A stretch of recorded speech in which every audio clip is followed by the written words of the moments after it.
Selamat pagi pemirsa, Lingkar Pagi edisi Kamis 20 Februari 2025 kembali hadir di hadapan Anda. Beragam berita aktual dan terpercaya telah kami rangkum dalam Lingkar Pagi bersama saya Anita Nawang. Berikut Lingkar Pagi selengkapnya.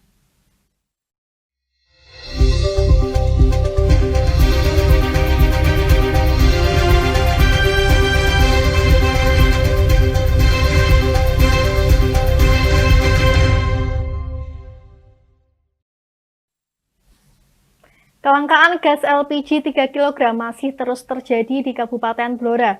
Warga mengaku sudah hampir 3 minggu kesulitan mencari tabung gas melon tersebut.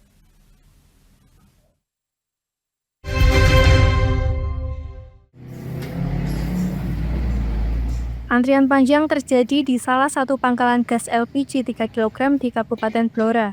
Warga beramai-ramai mendatangi pangkalan untuk mendapatkan tabung gas LPG. Kelangkaan gas LPG ini sudah dirasakan warga sejak 3 minggu lalu. Sejumlah pengecer pun mengalami kekosongan akibat tidak adanya stok di pangkalan. Warga berharap pemerintah segera menstabilkan pasokan gas agar kelangkaan bisa segera teratasi. Dari minggu kemarin Pak, 2 mingguan Pak. Saya ini 4 bulan jualan nasi, jualan sayur. Butuh saya tiap hari. Ini nggak dapat ini? Belum tahu saya ini bisa enggak, boleh enggak. Harganya kalau jual berapa Pak? Harga. Naik apa gimana Pak? Ya biasanya 20, enggak tahu ini berapa. Ini gas di mana Bu? Aku lagi di bisnis Mas. Biasanya coba 10, dapat 5. Sudah berapa lama ini sulit? Kurang lebih sudah 3 bulan. Kenapa sih Bu? Tahu nggak sulitnya kenapa? Oh ya itu gara-gara kan peraturan yang kemarin itu Pak siapa itu?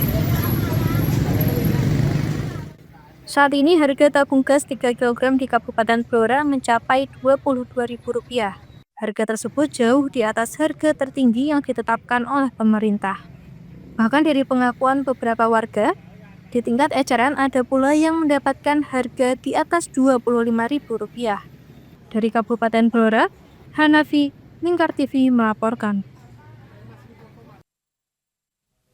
Ribuan hektar tanaman padi di Kendal terancam puso akibat terdampak banjir. Dari data sementara Dinas Pertanian dan Pangan DPP Kendal, ada sekitar 1.926 hektar tanaman padi yang terdampak banjir bandang.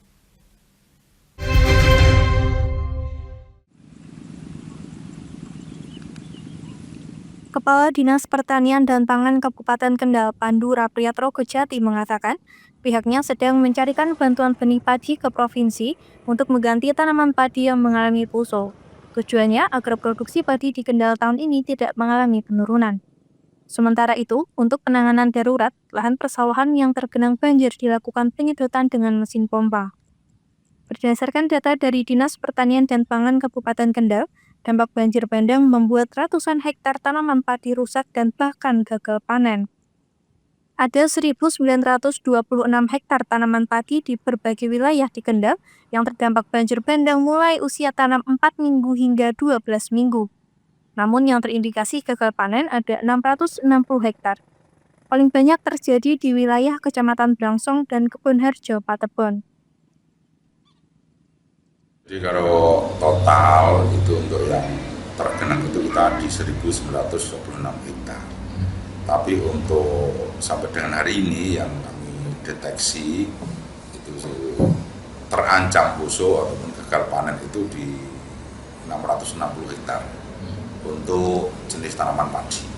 Itu Wilayah Brangsong, terus kemudian wilayah Kebonharjo itu rata-rata di seputaran itulah. Wilayah pesisir pantai itu memang karena sedimentasi dari dampak beberapa musim hujan kemarin itu ternyata juga sangat mengganggu untuk pembuangan saluran irigasi. Ini ternyata juga menjadikan beberapa genangan di wilayah-wilayah tertentu. Ya kami mengingatkan pada petani-petani kita untuk selalu menggiatkan lagi kegiatan gotong royong, ya pembersihan sungai, susowangan kita menyebut itu ya rutin harus dilakukan karena selain sedimentasi juga banyak sekali sampah-sampah yang mengganggu saluran buang ini. Jadi saluran ini menjadi salah satu kunci dari keberhasilan usaha kami, karena pada saat tertentu kita membutuhkan untuk kelancaran cara irigasi pada musim hujan, kita membutuhkan untuk saluran buang supaya tidak ada genangan. Bantuan yang bisa kita usulkan karena memang ada potensi dari kementerian itu, yang kita usulkan adalah bantuan benih tapi baru untuk yang tanaman padi. Untuk tanaman yang lain seperti jagung, bawang merah, dan yang lainnya belum ada info kalau ada persediaan untuk cadangan benih pemerintah. Baru tanaman padi aja. Seluas 660 itu nanti kita mintakan bantuan benihnya ke Kementerian Pertanian. Salah satu petani asal Turunrejo, Kecamatan Brangsong, Aspar, menuturkan dampak dari banjir membuat petani merugi. Dirinya pun berharap pemerintah bisa membantu kerugian petani dan segera memperbaiki saluran irigasi. Terendam ya mati, Pak. Oh, sudah mati. Ya. Ini yang seperti ini mati semua ya? Iya, mati semua. Berapa hari kemarin terendam, Pak? Sampai 1 bulan. Hampir 1 bulan ya. Ini usia tanamnya sudah berapa bulan?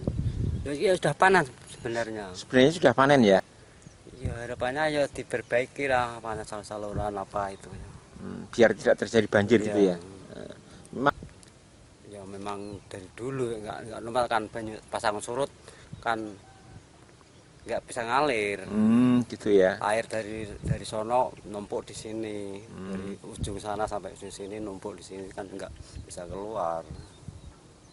Ya, tidak bisa, gagal panen pokoknya. Oh, gagal panen. Ada berapa hektar yang di sini, Pak, kira-kira, Pak? Pak, ada berapa hektar yang tidak terendam banjir ini? Ya puluhan hektar, Pak. Puluhan hektar ya? Ya. Banjir di Kendal juga berdampak pada ratusan hektar tanaman jagung dan puluhan hektar tanaman bawang merah. Untuk tanaman jagung yang terkena banjir sebanyak 379 hektar, sementara yang mengalami puso sebanyak 27 hektar. Sedangkan tanaman bawang merah yang terkena banjir sebanyak 29 hektar. Dari Kendal, Jawa Tengah, Wahyudi, Lingkar TV melaporkan.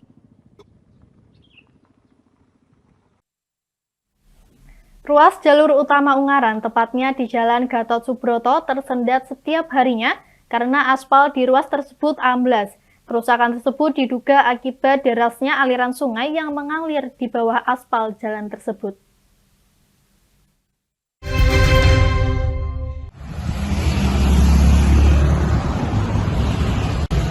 Amblesnya aspal di Jalan Gatot Subroto, Ungaran Barat menyebabkan arus lalu lintas tersendat. Kerusakan di ruas jalan utama Ungaran dari arah Semarang Solo tersebut terjadi usai diguyur hujan deras beberapa hari. Aliran air di sungai bawah aspal mengalir deras hingga menyebabkan kerusakan jalan. Saat ini aspal yang ambles tengah dalam perbaikan sehingga memakan satu lajur kiri atau setengah jalur. Kepala Dinas Pekerjaan Umum Kabupaten Semarang, Sukendro, menjelaskan, amblesnya aspal di Jalan Gatot Subroto adalah peristiwa kedua kalinya.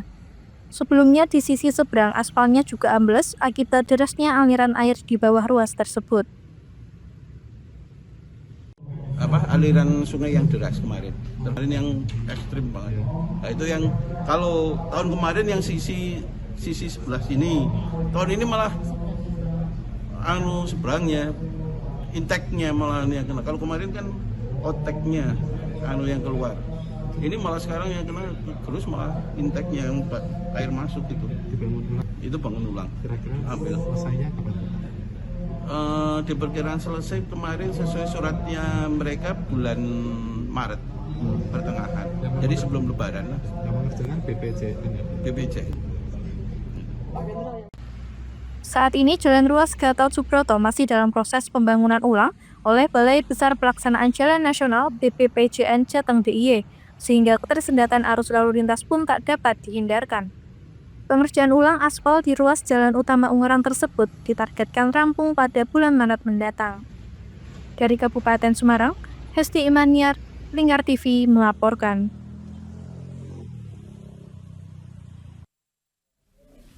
Pemerintah terus mempercepat perbaikan jalan nasional yang berlubang di sepanjang jalur Pantura, Jawa Tengah. Wakil Menteri Pekerjaan Umum Diana Kusumastuti menegaskan bahwa proses penambalan jalan ditargetkan selesai H-10 Lebaran. Langkah ini diambil untuk memastikan kelancaran dan keamanan arus mudik.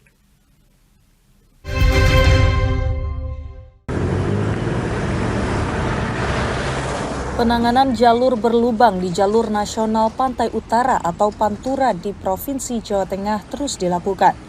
Wakil Menteri Pekerjaan Umum Diana Kusumastuti pada Selasa 18 Februari 2025 menegaskan, upaya perbaikan dipastikan selesai sebelum H-10 Lebaran 2025. Saat ini proses perbaikan sudah dilakukan di sejumlah titik, termasuk di Kabupaten Batang yang sebelumnya sempat viral akibat kondisi jalan yang berlubang. Berdasarkan pantauan Kementerian Pekerjaan Umum, kondisi jalan terparah berada di Kecamatan Kandeman, Kabupaten Batang. Saluran air yang tertutup menjadi penyebab utama kerusakan jalan di lokasi tersebut. Wakil Menteri Pekerjaan Umum Diana Kusumastuti saat kunjungan kerja di Pekalongan Selasa 18 Februari menyebut pihaknya bersama instansi daerah terus melakukan pengecekan berkala. Jika masih terdapat kerusakan, akan segera dilakukan perbaikan demi kenyamanan dan keamanan para pemudik. Kita terus-menerus melakukan pengecekan, ya, dan kita akan melakukan patching pada kondisi lahan jalan yang lubang-lubang tadi. Mudah-mudahan nanti H-10 tadi yang saya sampaikan itu sudah tertutup semuanya, sehingga nanti pada saat arus mudik Lebaran itu tidak ada lubang-lubang lagi. Dan kalau misalnya nanti masih ada lubang-lubang, ini teman-teman masih menyisakan material, ya, menyisakan material. Jadi nanti kalau sedikit-sedikit lubang langsung tutup, lubang langsung tutup. Penanganan jalan nasional tidak hanya berfokus di Kabupaten Batang, tetapi juga dilakukan di sepanjang jalur Pantura dari Jakarta hingga Banyuwangi, Jawa Timur. Pemerintah menjamin penambalan dan perbaikan akan rampung secepat mungkin demi kelancaran arus mudik dan balik 2025.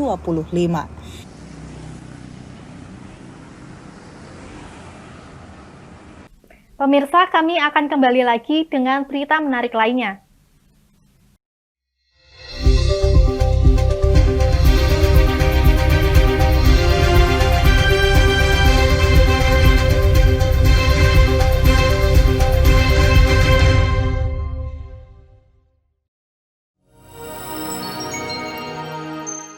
Selain si retinol ini, kalau gitu ngomongin retinol, apa sih dok sebenarnya retinol itu?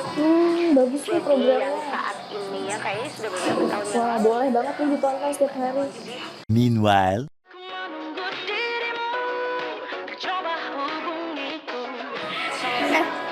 Kamu lagi nonton apa sih dari tadi kok apem-apem mulu? Ini loh lagi nonton program Cantik Sehat di Lingkar TV. Bagus banget nih programnya.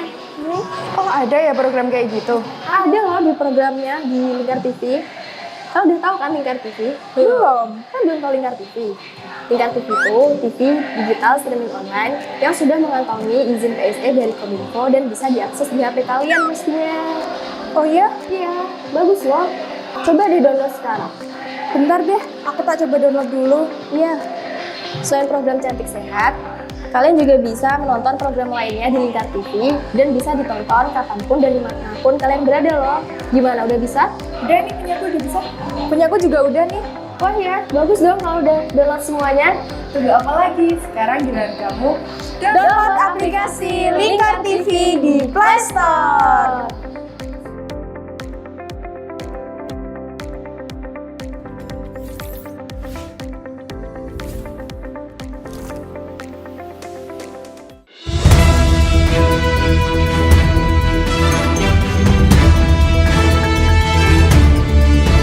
Menemani pagi Anda dengan menyajikan berita nasional dan regional yang dikupas secara akurat dan aktual untuk awali hari. Dalam Lingkar Pagi, setiap Senin hingga Sabtu jam 8 pagi hanya di Lingkar TV.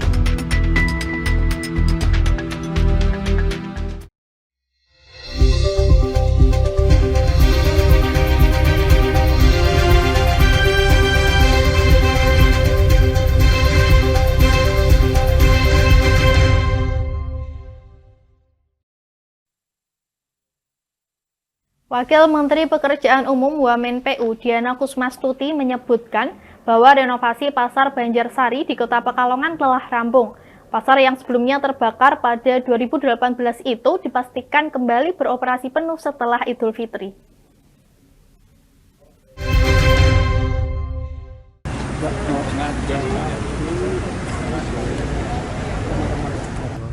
Wakil Menteri Pekerjaan Umum Diana Kusumastuti melakukan kunjungan kerja ke Jawa Tengah dan turut meninjau kondisi Pasar Banjarsari di Kota Pekalongan yang telah selesai direnovasi. Pasar tersebut sebelumnya mengalami kebakaran pada bulan Februari 2018 dan menjalani pembangunan kembali yang dimulai pada September 2023 dan rampung pada bulan Desember 2024. Pembangunannya dilakukan oleh Balai Prasarana Pemukiman Wilayah BPPW Jawa Tengah dengan PT Adi Persada Gedung sebagai kontraktor pelaksana dengan menggunakan anggaran sebesar 139 miliar rupiah. Saat ditemui usai meninjau Pasar Banjarsari Selasa 18 Februari, Wamen Diana memastikan para pedagang bisa kembali berjualan setelah Lebaran tahun ini. Operasionalnya kapan? Ya, target operasi setelah Lebaran.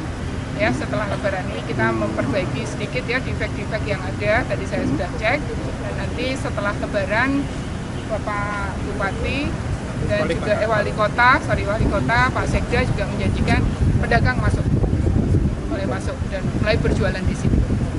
Kalau terkait fasilitasnya sudah komplit semua ya, Bu? Fasilitasnya kalau saya lihat ya pasalnya sudah, air tadi juga sudah mengalir, tempat untuk sampah juga sudah ada. Untuk limbah tadi ya juga sudah kita lihat ada.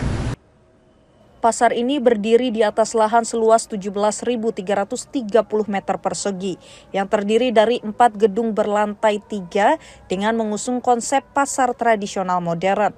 Pasar ini memiliki 3.192 lapak yang terdiri dari 95 toko, 789 kios, dan 2.308 los.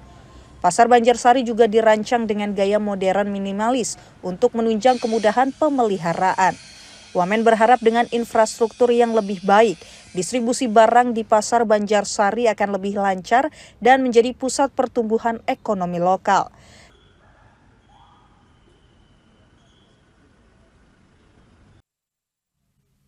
Presiden Prabowo Subianto telah menginstruksikan agar tarif transportasi mudik Lebaran 2025 semakin terjangkau. Beragam kebijakan potongan tarif atau diskon pun digodok. Salah satunya adalah diskon tarif tol.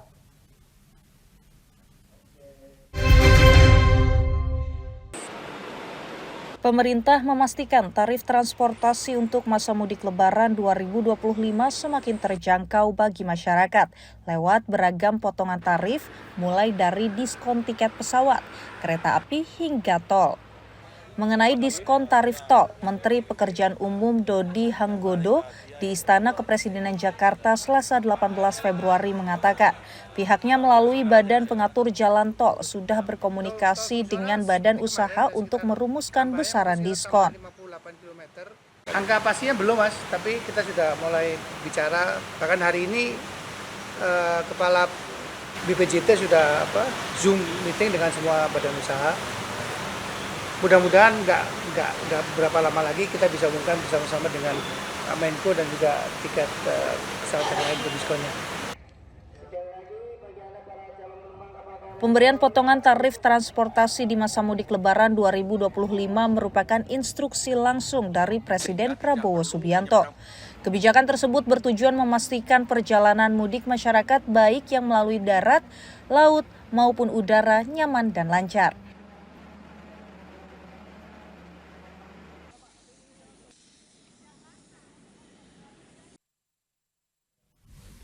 Hashtag Indonesia Gelap dan hashtag Kabur Aja Dulu viral di media sosial beberapa hari belakangan. Menanggapi hal tersebut, Ketua Dewan Ekonomi Nasional Luhut Binsar Panjaitan meminta agar masyarakat bersabar melihat hasil dari kebijakan pemerintah Prabowo Subianto.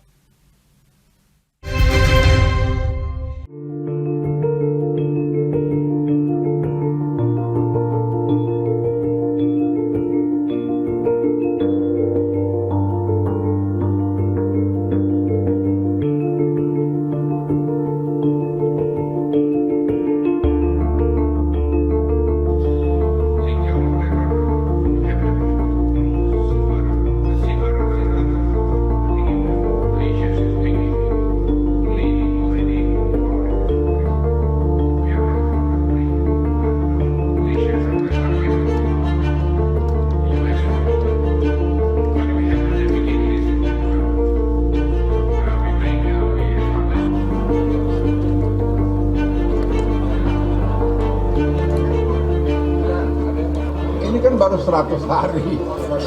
Jadi kita kita dengar semua itu, saya pikir saya pesan gak usah terus buru-buru terus bilang puas gak puas. Baru 100 hari kok, kantornya aja tadi baru jalan, saya pikir oke.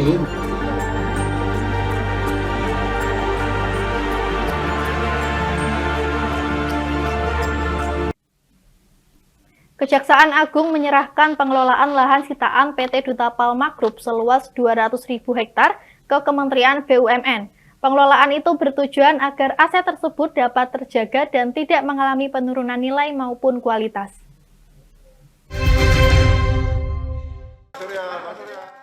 Kejaksaan Agung menyerahkan lahan hasil sitaan milik PT Duta Palma Group seluas 200.000 hektar kepada Kementerian BUMN. Jaksa Agung dalam keterangannya di Jakarta Selasa 18 Februari mengatakan, penyerahan pengelolaan kepada Kementerian BUMN itu agar aset tersebut dapat terjaga dan tidak mengalami penurunan nilai dan kualitas.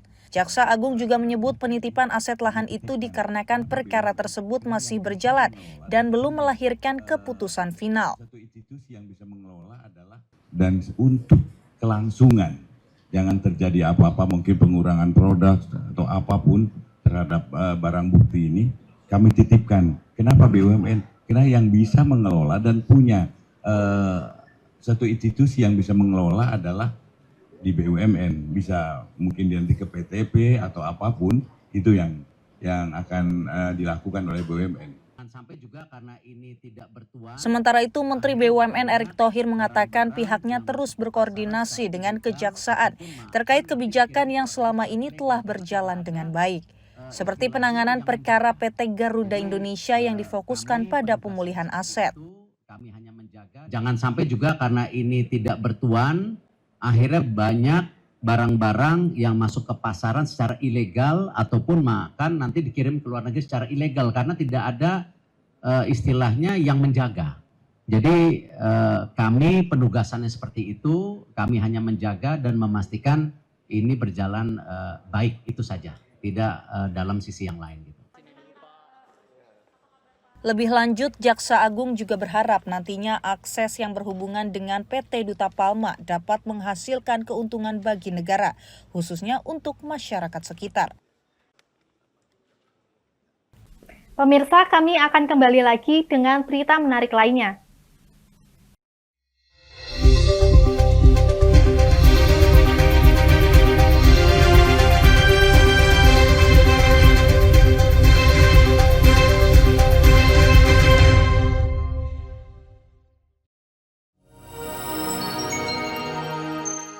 Selain si retinol ini, kalau gitu ngomongin retinol, apa sih dok sebenarnya retinol itu?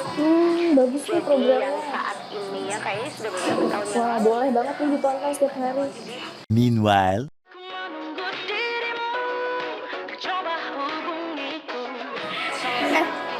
Kamu lagi nonton apa sih dari tadi kok apem-apem mulu? Iya loh, lagi nonton program Cantik Sehat di Lingkar TV. Bagus banget nih programnya. Oh, ada ya program kayak gitu? Ada loh di programnya di Lingkar TV. Kau udah tahu kan Lingkar TV? Belum. Kan belum tahu Lingkar TV. Lingkar TV itu TV digital streaming online yang sudah mengantongi izin PSE dari Kominfo dan bisa diakses di HP kalian mestinya. Oh iya? Iya, bagus loh. Coba di-download sekarang. Bentar deh, aku tak coba download dulu. Iya. Selain program Cantik Sehat, kalian juga bisa menonton program lainnya di Lingkar TV dan bisa ditonton kapanpun dan dimanapun kalian berada loh. Gimana, udah bisa? Udah nih, punyaku udah bisa. Punyaku juga udah nih. Wah ya, bagus dong kalau udah download semuanya. Tunggu apa lagi? Sekarang giliran kamu download aplikasi Lingkar TV di Play Store.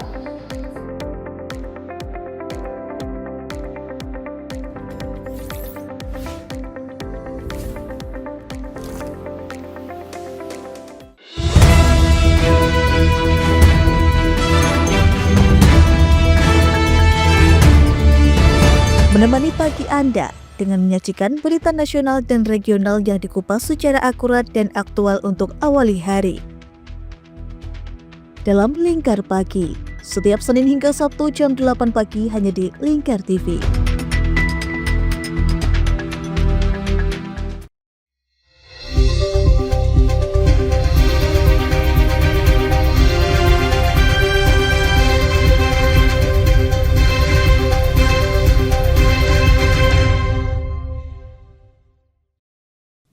Proses penggodokan regulasi ruang aman digital bagi anak telah mencapai lebih dari 90%.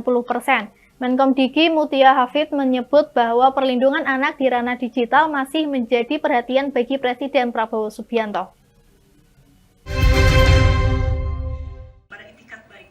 Kementerian Komunikasi dan Digital terus menggodok peraturan perlindungan anak di ranah digital guna memastikan terciptanya ruang aman untuk anak berkegiatan di dunia maya.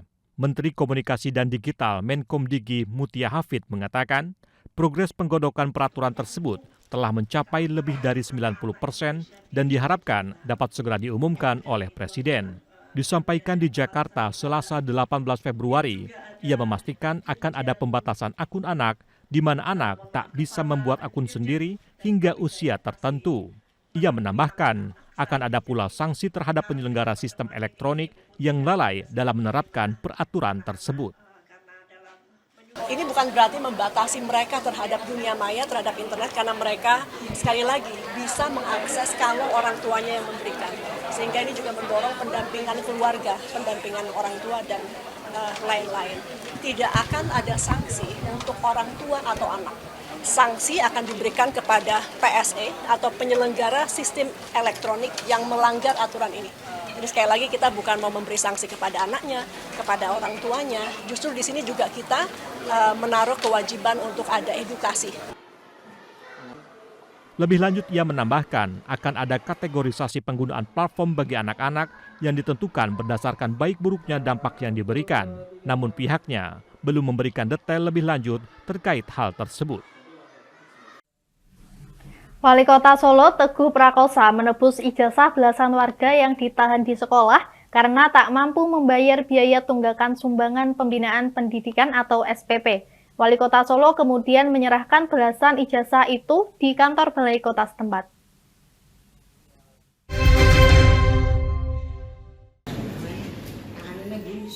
Wali Kota Solo Teguh Prakosa menyerahkan ijazah kepada belasan pelajar yang didampingi wali mereka di kantor Balai Kota Solo pada Selasa 18 Februari 2025. Belasan ijazah ini telah ditebus Teguh Prakosa setelah ditahan di sekolah swasta karena wali siswa tersebut tidak mampu membayar biaya tunggakan sumbangan pembinaan pendidikan atau SPP. Wali Kota Solo mengatakan seharusnya keluarga yang kesulitan membayar SPP memberitahu kepada pihak-pihak terkait setelah 2 atau 3 bulan menunggak. Namun mereka justru baru menyampaikan kendala ini ketika ijazah telah ditahan oleh sekolah. Beban SPP terbanyak yang ditebus Wali Kota Teguh mencapai 8 juta rupiah. Mana keluarga tidak mampu, karena rata-rata di sekolah swasta. Tidak ada yang negeri. Kalau negeri ya kita telepon saja selesai, ya kurang berapapun kalau negeri selesai. Tetapi karena swasta hidupnya dari SPP, maka ya suka tidak suka mau tidak mau tugas kewajiban pemerintah untuk membantu supaya ijazah itu keluar dan menjadi sanggup untuk bekal kuliah lagi atau bekerja. Penebusan ijazah seperti ini sudah biasa dilakukan Wali Kota Teguh sejak menjadi Wakil Wali Kota Solo, hingga ia jelang purna tugas sebagai Wali Kota. Biaya penebusan berasal dari dana operasional jabatannya, yang besarannya mencapai 20 juta rupiah. Sekolah mana? Oh ya, namanya siapa? Pada 18 hingga 19 Februari 2025, sebanyak 481 kepala daerah melaksanakan gladi bersih di kawasan Monas, Jakarta Pusat. Mereka yang terdiri dari gubernur, wali kota, bupati, dan para wakilnya tampak mengenakan seragam baju putih dan celana atau rok hitam.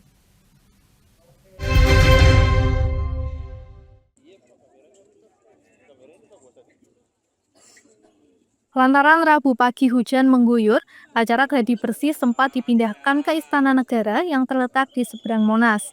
Karena jarak yang dekat, para kepala daerah ini berjalan santai menuju istana.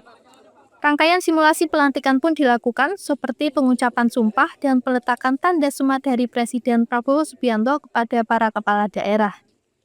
Setelah simulasi dilakukan, Para kepala daerah kembali baris berbaris menuju halaman Monas.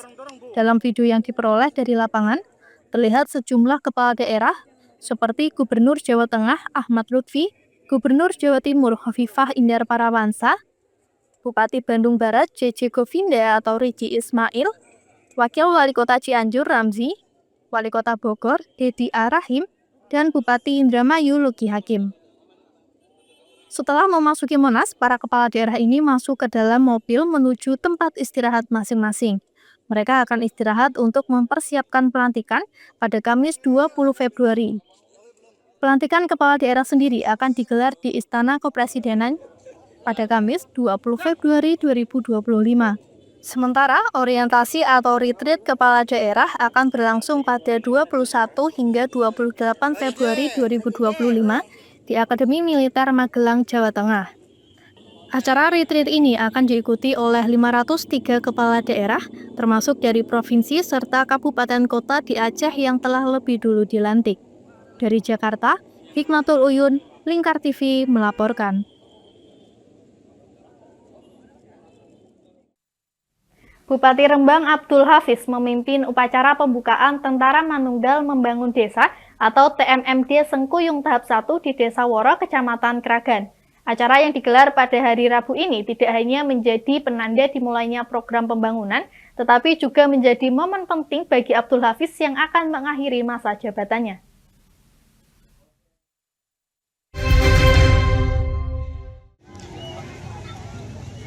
Pembukaan TMMD di Desa Woro dimulai dengan Bupati Hafiz menandatangani berita acara dan memukul gong sebagai simbol resmi dimulainya TMMD.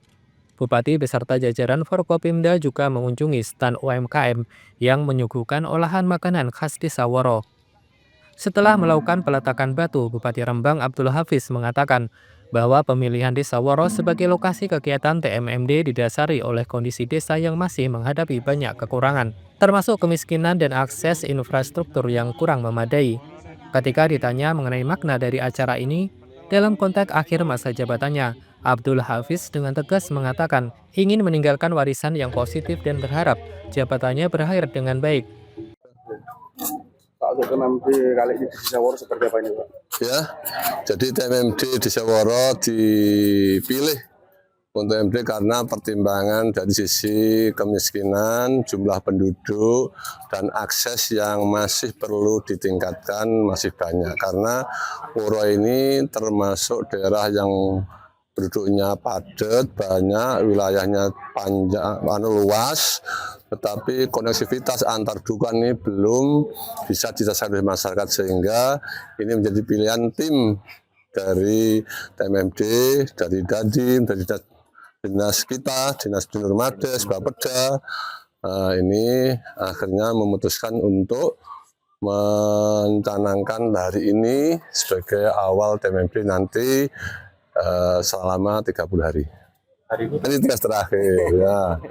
Nah, jadi saya ini punya kenangan yang tidak bisa kami lupakan karena masa akhir jabatan saya ternyata punya tugas yang berorientasi sosial, ekonomi di Rembang ini, di Desa Woro. Ya, ini semua hadir semua. Jadi ini menunjukkan insya Allah saya berakhir husnul khotimah. Sementara itu, Dandim Rembang, Letkol Infantri Yudi Yahya menjelaskan bahwa dalam program TMMD ini akan dilakukan pembangunan fisik berupa 700 meter jalan beton dan gorong-gorong, di mana bertujuan untuk memudahkan akses transportasi, terutama dalam mengangkut hasil pertanian warga. Untuk sasaran fisik kita membuat rabat beton, kemudian pedal yang jumlah total keseluruhan panjangnya adalah kurang lebih sekitar 700 meter. Kemudian ada membuat gorong-gorong sejumlah 3, dan jalan ini digunakan untuk memudahkan transportasi pengangkutan hasil pertanian yang menghubungkan antara dusun di Desa Woro. Demikian. Dari Rembang, Fikiryo, Lingkar TV melaporkan.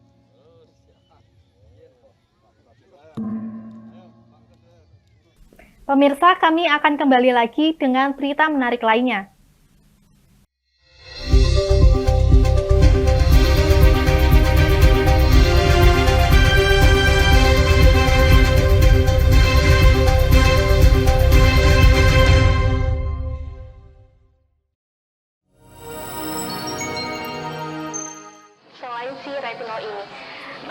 coach itu ngomongin retinol apa sih dok sebenarnya retinol itu?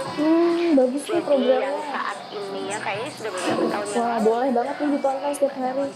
Meanwhile,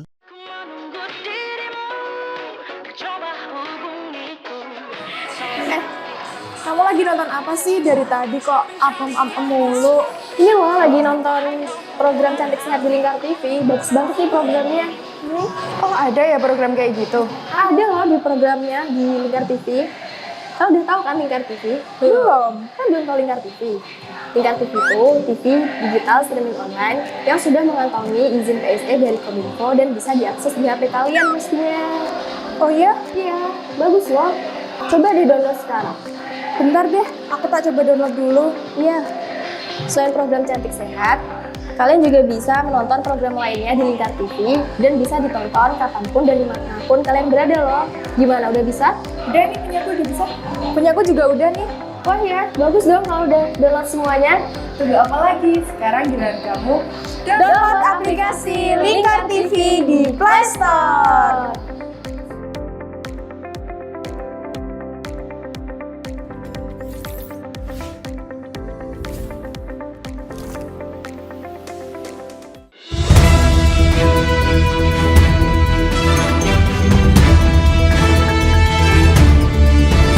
Menemani pagi Anda dengan menyajikan berita nasional dan regional yang dikupas secara akurat dan aktual untuk awali hari.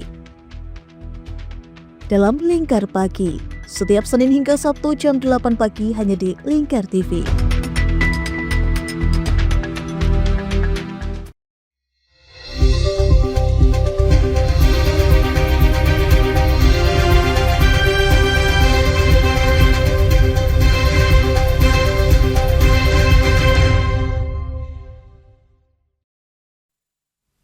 Jelang pelantikan Bupati dan Wakil Bupati terpilih, Sudewo Risma Ardi Chandra, kantor Bupati Pati terus bersolek. Perbaikan ini menghabiskan dana sebesar 1,4 miliar rupiah.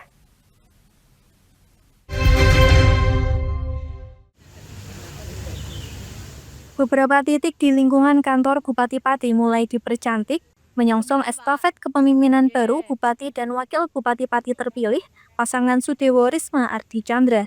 Perbaikan ini merupakan bentuk penyesuaian terhadap kepemimpinan baru dan perbaikan sarana prasarana rutin.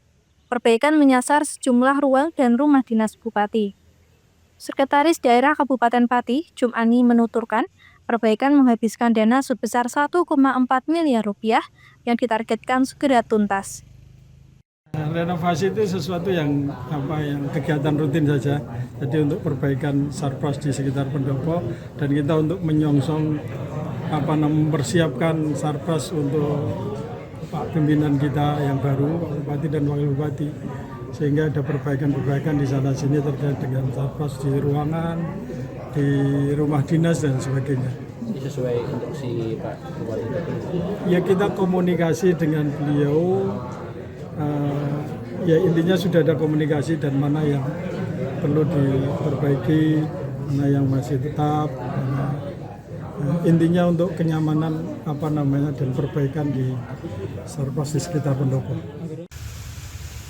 Jum'ani menambahkan, perbaikan ini sebelumnya telah dikomunikasikan dengan Bupati dan Wakil Bupati Pati terpilih untuk kenyamanan keduanya dalam membangun Kabupaten Pati. Dari Pati, Mutia Parasti, Lingkar TV melaporkan. Kembangkan UMKM Santri, Dewan Pengurus Daerah Himpunan Ekonomi Bisnis Pesantren atau DPD Hebitren bersama Robitoh Ma'ahid Islamiyah RMI PCNU Kabupaten Pati menggelar dialog interaktif. Ratusan pengurus pondok pesantren di Pati pun hadir dalam kegiatan tersebut.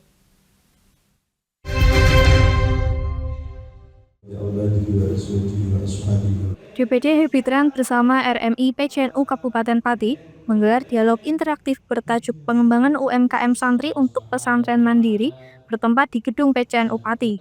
Kegiatan ini diikuti 100 pengasuh pondok pesantren dengan pemateri dari Bank Jateng Syariah Semarang dan Dewan Pakar Hebitren Pati. Dialog interaktif ini sendiri bertujuan menggugah pengembangan kemandirian pesantren di Kabupaten Pati sehingga tidak mengandalkan bantuan dari pihak luar. Ketua Hebitren Jawa Tengah sekaligus Ketua RMI PCNU Pati, Kiai Haji Muhammad Liwauddin menuturkan, Berdasarkan data yang dikantongi, terdapat 75 pesantren yang memiliki usaha, seperti keripik tempe tanpa pengawet dari Kecamatan Margoyoso, usaha madu dari Kecamatan Gunung Wungkal, dan lainnya.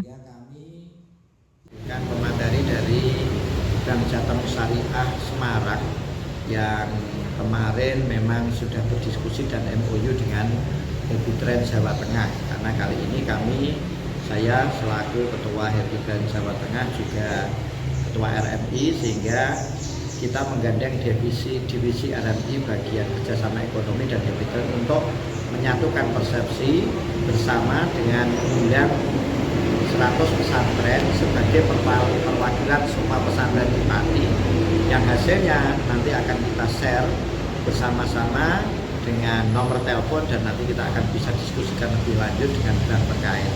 Yang kedua, ini dengan narasumber yang merupakan Dewan Pakar Happy Trend Pati, yang kebetulan beliau juga orang yang berkecimpung dengan di dunia perbankan syariah, yaitu Pak Barok, yang nanti juga akan memberikan pengalaman banyak hal berkaitan dengan UMKM. Pihaknya berharap ke depan dengan pendampingan intens dari ahli di bidang perekonomian dan bisnis, pesantren di Pati dapat mandiri dengan mengembangkan berbagai jenis usaha. Dari Pati, Mutia Parasti, Lingkar TV melaporkan. Dinas Pertanian, Pangan, dan Perikanan Sleman menilai menjamurnya lokasi pemancingan di wilayah tersebut dapat mendorong peningkatan penjualan ikan air tawar di Yogyakarta. Lokasi pemancingan di Kabupaten Sleman tak hanya bisa dinikmati warga sekitar, namun juga menarik minat pemancing dari luar Jogja.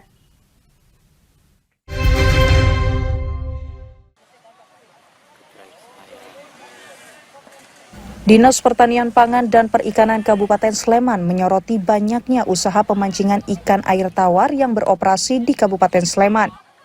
Pemkab Sleman menilai kemunculan lokasi-lokasi pemancingan tersebut membawa dampak positif bagi pemasukan kabupaten. Sleman sebagai kabupaten penyuplai ikan air tawar terbesar di Provinsi Daerah Istimewa Yogyakarta, ikut terbantu oleh usaha pemancingan karena bisa memperluas jalur pemasaran ikan air tawar konsumsi seperti nila, lele, atau mujair. Pelaksana tugas Kepala Dinas Pertanian, Pangan, dan Perikanan Kabupaten Sleman, Suparmono, di Kadisoka, Kecamatan Kalasan, Selasa 18 Februari mengatakan bahwa lokasi pemancingan tak hanya menjadi tempat rekreasi, namun juga menjadi media pemasaran ikan konsumsi bagi pembudidaya ikan air tawar konsumsi. Pemancingan ini sangat membantu pemasaran ikan konsumsi. Di Kabupaten Sleman ada 61 lokasi tempat pemancingan, kira-kira per hari bisa menyerap ikan konsumsi 4 sampai 8 ton per hari.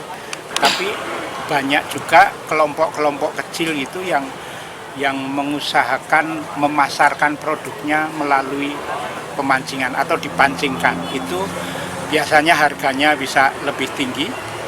Kemudian pasti kelompok itu dapat sisa dari ikan yang tidak terpancing. Pemancingan lele, bawal, yang sampai Jawa Timur juga sampai Gresik dan ambil dari sini. Bawal terus nila, kalau sini telat ambil dari Kedungombo konsumsi.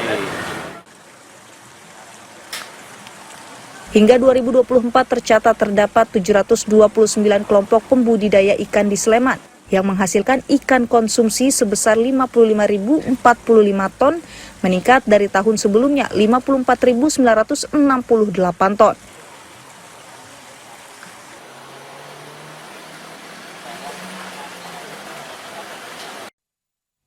Warak ngendok adalah hewan mitologi asal kota Semarang, perpaduan antara kambing, naga, dan buruk yang mempresentasikan 3 etnis, yakni Arab, Jawa, dan Tionghoa. Rupa warak ngendok yang sudah lama dibuat menjadi mainan selalu ramai dicari menjelang bulan Ramadan. Hal ini menjadi keuntungan tersendiri bagi para perajinnya.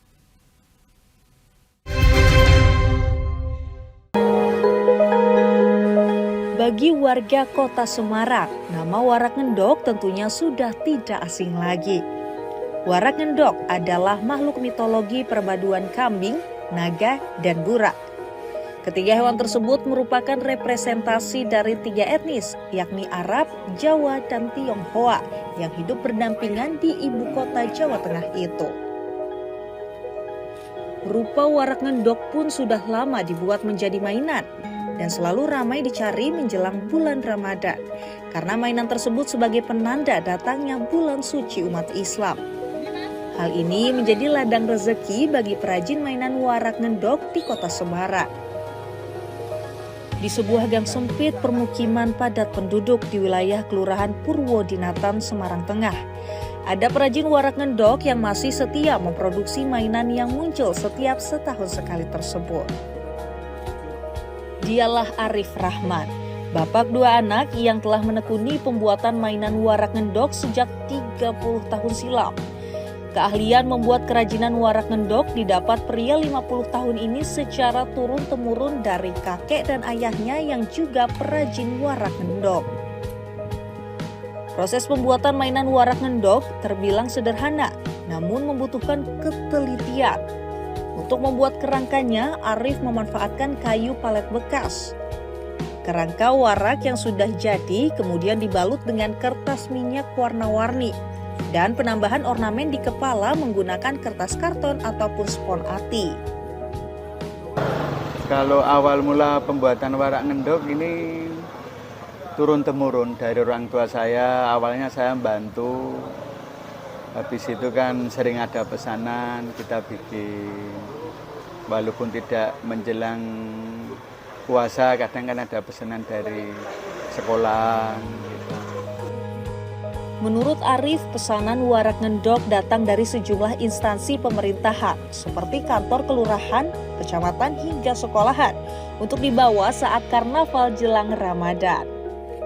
Satu warak ngendok buatan Arif dijual mulai Rp50.000 hingga Rp2 juta tergantung ukuran.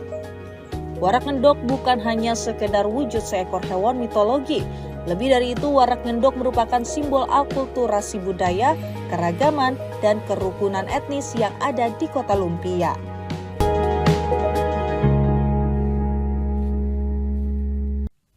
Pemirsa, demikian Lingkar Pagi kali ini. Saksikan Lingkar Siang pukul 13 waktu Indonesia Barat hanya di Lingkar TV. Saya Anita Nawang bersama kerabat kerja yang bertugas pamit undur diri. Selamat pagi dan sampai jumpa.